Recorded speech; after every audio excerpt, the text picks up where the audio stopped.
هذا نائب عن العصائب. مأجلين تحرير القدس. ليش؟ هو من يحرر القدس؟ انت بيش تحررها؟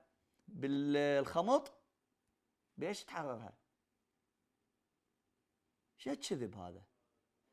تحررون القدس؟ استغفر الله. تخيل انت يضحكون علينا لهالدرجه.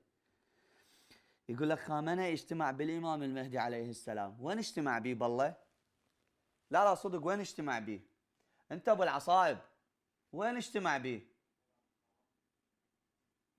شغل لي الغساله، شغل لي الغساله، ما اقدر له، شغل لي الغساله، اعطيني اياها بالجو. عبود كم بيت اشترى، يلا قولوا قولوا، ومخلي كل ولده ورا، يلا قولوا قولوا. عبود كم